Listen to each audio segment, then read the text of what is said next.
Ladies and gentlemen, we do thank you very much for your attention, and now we invite you to sit back, relax, and enjoy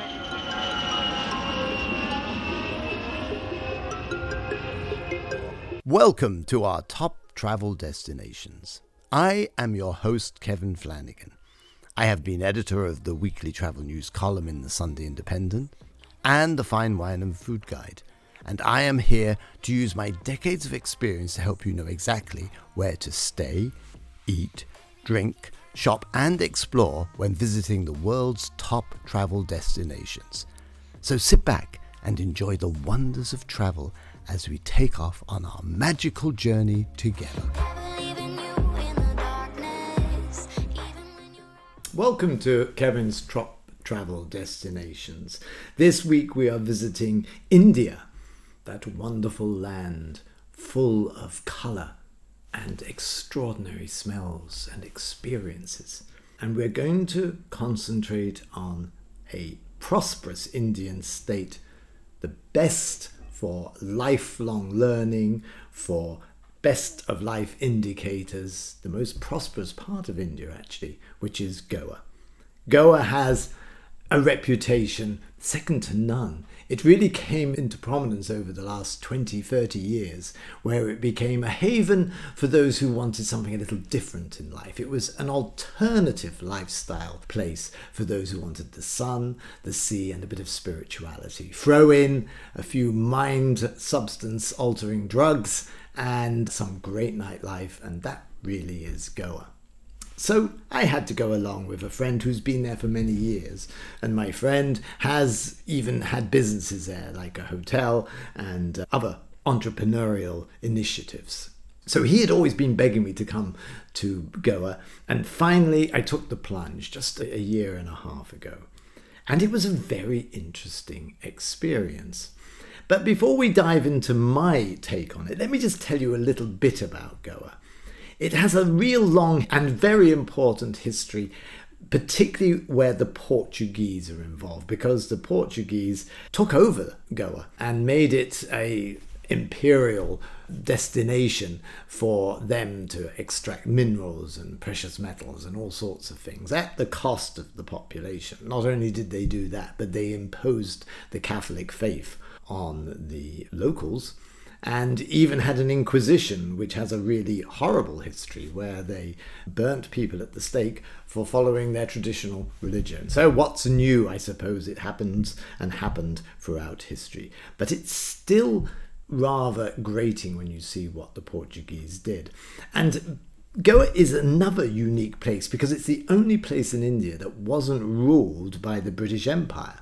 It had a different empire ruling it, and it had a different output, but it's left its mark on Goa, which now has quite a unique European Portuguese flavour to it, certainly that I discovered. It actually got its independence after India broke from British rule in 1947. The Portuguese refused to give Goa up. Surprise, surprise. In 1961, the Indian army invaded Goa, took it over. And in 1967, a referendum asked the people where they wanted to be aligned to, and they all chose India. So it's a beautiful place. It's got this extraordinary tropical monsoon climate. It's a torrid place. It's near the Arabian Sea, so you're going to get this hot, humid climate for most of the year. The month of May is usually the hottest, so you're going to go well over the 35 degrees, and there's very high humidity. And you have these 3 seasons: the southwest monsoon period, that's June to September, and then the post-monsoon period, October to January. And the pre-monsoon period from February to May is a time when a lot of people visit. And most of the rain falls in the monsoon, surprisingly enough. And it's an extraordinarily rich place. It's very difficult to actually compare it, but it's been to the Amazon and the Congo basins for its diversity of tropical animals and plants, but it has the same level as the Amazon. Isn't that quite incredible? And there are more than 1,500 documented species of plants and birds and 48 kinds of animals. 60 genres of reptiles. It's a land that's really rich and replete, and it's been preserved by the Indian government. 33% of the land is under forest. They've really made a stand, and they're not going to allow the land because they know it's going to attract people from around the world. It's a huge place for coconuts, and one of the great pleasures I used to have every morning was jumping on the scooter of my friend, where you can stop on the road and they'll pick a coconut off the tree, they'll chop it off, they'll put a straw in it, and there you have as fresh as can be. They also have sugarcane in abundance there, so you have these cranking old machines where they hand crank the sugarcane and you get this very, very sugary, lovely drink. But you've got lots of fruits there: jackfruit, mango, pineapple, blackberries. There's lots of medicinal plants. It's a fantastic place, particularly when it comes to fish, being on the coast. I really dined out on crab, lobster, shrimp, there's jellyfish, there's really wonderful oysters, catfish, and it's coming down with national parks. I would definitely recommend the Salim Ali Bird Sanctuary to make sure that you really get a view of the depth and the love and the variety of life in Goa. But most people are not coming for that, to be absolutely frank. They're coming for party and for water sports. And they love the winter time in Europe. You'll get a huge influx of people because it's known for its very low price beer, wines and spirits, for one thing. Very low excise in Goa, which has attracted and kept some of the locals. And the locals are a very interesting mix. There are 22 regional languages in India, and Konkai is the local language that the Portuguese tried to eradicate. They were unsuccessful, and it's spoken. But English is spoken freely, so you're never going to go too far amiss with that. And then the religion is mainly Hindu, and you will have quite a lot of Catholics there. The Catholic Portuguese invaders did a good job. But what is the big attraction of Goa for the likes of me? Well, it always had this sense of having cheap hotels and a lifestyle that attracted the backpackers and those who are looking for low budget alternative life. A bit of fun, a bit of dance, and you can then take your pick and really, really enjoy a chilled out time on the beach along with quite an exciting mix of people, because there are quite a lot of foreigners there because of the access and the good airport routes. There's 2 really big airports in Goa that a lot of international flights come into. But there is a whole thing around the visas. I had a nightmare time getting my visa to get in. I had to eventually get my friend to get his travel agent to organize it for me. It was so archaic. You go online, the website seems like it came out of the 60s. So it's really difficult. And maybe there's a sense now that Goa's lost a bit of its charm and a bit of its attraction because you've got Vietnam, Thailand, Cambodia picking up on the people that would otherwise have gone there. And of course, a lot of people, because of the visa restrictions, would go to Sri Lanka, stay there for a while and come back then to get back into Goa after their 90-day stay or whatever their particular country's restrictions were. And now people are not coming back from Sri Lanka. So there's a challenge there, I think, for Goa and its society and the government.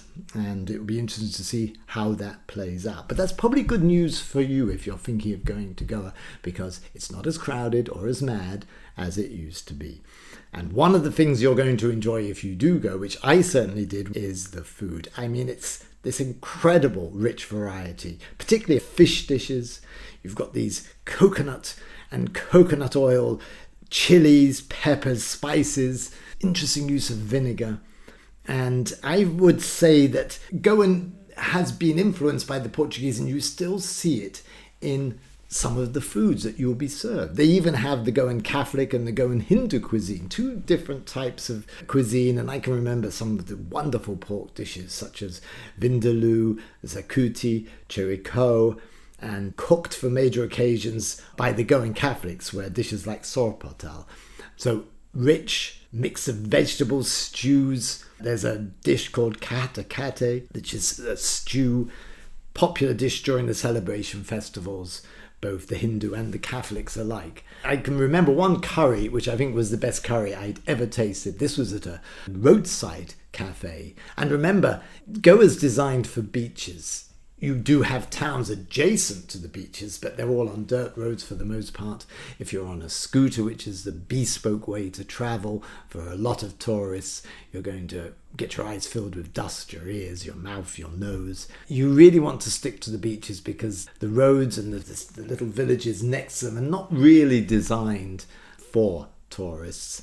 And furthermore, you've got the cattle and they're sacred and you cannot go anywhere near them, and it's an extraordinary sight watching them parade down the main highways. So where do we go? Well, you can arrive in one of the two main airports. The main ways of transport are coaches, taxis, and then, if you are really clever, get a bike and a scooter. My friend had an extraordinary scooter. I was very reluctant to get on the back, but he assured me everything would be fine. Just make sure you have your travel insurance, because if you do become a cropper, and I've had some scary moments on the back of the scooter, but my friend was absolutely a first-class driver. He never got into trouble, even though you've got these thundering big lorries going beside you and other scooters careering and cars just hogging the centre of the road. And at night, you have to sometimes close your eyes. Not as mad as Saigon, but possibly more dangerous if you did actually get hit. Well, it's a wonderful place if you like your water sports. You've got these banana boat rides, I saw many of them, parasailing, jet skiing, water scooter rides. The tourists really love that. And it's a paradise. Beaches like Baga, Kalagunta and Pantham Beach has become third in, for example, the CNN top 20 beaches in Asia. So you are going to be spoilt for choice on the beaches. It's really beach life, Goan life. Now you can go into the interior. It's a whole different vibe there. It's more holistic, yoga retreats, but it's all happening on the beaches around Goa. And that's where you get this fusion because of the Portuguese history between Eastern and Western culture. And this Portuguese culture is really quite unique in India. The other states again are so influenced by the English, and that I think gives a softer vibe to Goa. So what's my verdict? Well, I stayed for a full week. I stayed at Falusa Beach, which is a wonderful beach. I stayed at quite an expensive hotel. You would be paying between $80 and $100. You pay in rupees there. It's 80 rupees to the euro. You can get fantastic value in Goa. A coconut drink is €0.50, a fresh coconut on the side of the road. You can get fantastic goods and meals and stews and soups for very, very little. But there is also the opportunity to spend a lot of money. They have some very 5-star, absolute luxury hotels, expensive restaurants. You pay your money and you take your choice. Most people are on the backpacker route. Most people are looking for hostels. Most people are looking to sleep near the beach. Most people are looking to not spend a lot of money. Some places I would definitely recommend you go to. My own favourite was Thalassa Beach. For breakfast, we would go to the Garden of Dreams that my friend Paul took us to. It was lush. It was like a film set. All the world was gathered there. It's a fabulous place for breakfast. There is one place you really should go to if you want to go out at night, and that is the Lost Society. It's a beach club hotel. There's lots of different places to party in Goa. It's a party scene, but the Lost Souls is definitely worth. If you've got to try one place, try that. Another place for shopping would be to go to the night market. We went there on the back of the scooter, risking life and limb for my dear readers, and it really was quite a ride. And when you get to the night market, you've everything. You've food stalls, you've street food, you've got shawls, you've got silks. You can either, if you're interested, there are some places that sell pearls, because pearls are cultivated and they can be absolutely beautiful, the black pearl in particular. So an awful lot going on, and you can get great value for your money. I asked my friend who goes back every year, would he go back again? Because his last experience was he found it a little bit depressing, I think. And I had to say that I think that maybe the time for Goa's supremacy may have run out. Now, I did enjoy my time there. We started every day early with yoga next to the beach, and our wonderful instructor, who is a master guru, used to finish off with these sound bowls, and a lovely way to start the day. And then you'd jump on the back of the bike with my pal, and we'd go off and have brekkie, sometimes with an ocean view. In the afternoon, you'd walk the beach, meet friends. You make friends there. If you're in any way sociable, you can chat, you can meet whoever you like. The world is there. In an evening meal, well, the place I would definitely, La Plage in Tallahassee Bay. It's a French-style restaurant which has local cuisine with its French owners. It's jaw-droppingly beautiful, fantastic food, great cocktails, and a wonderful way to celebrate an evening meal. And what you do is you sit there, and around about 6 o'clock, the dusk comes, and you look out and the sun is setting over the Arabian Sea, and you get this quietness, and the birds duck and dive and call as they prepare for a night of sleep, and you sit there sipping your cocktail, kicking your sandals and flip-flops off, and sit back, and it is a wonderful moment of pure relaxation. I loved it. There was a bar there we visited on one of our scooter rides in the evening, which was run by Ukrainians and frequented by Russians. They all got on well. And I actually met a beautiful woman who was nursing her young child, and we started talking, and I spoke a little bit of Russian. And her husband was in the Kirov Ballet, the Mariinsky Theatre, and we got on the phone to a friend of mine who is in the Russian ballet as well in St. Petersburg. And even though there's all this war and such like, we had a great talk. And I couldn't believe it, this here on a beach in the middle of nowhere in a Ukrainian-Russian bar. Everybody getting on well. So you have these extraordinary encounters if you're open to them. I have to say I did love Goa. The endless beaches, the endless conversation, the hippie people, the weirdos and the wonderful. Go. Hire a scooter, jog the beaches, make sure you bring your travel insurance, and go now while it's gone a little quiet, and you may just have a magical experience sitting there and watching the sunset over the Arabian Sea.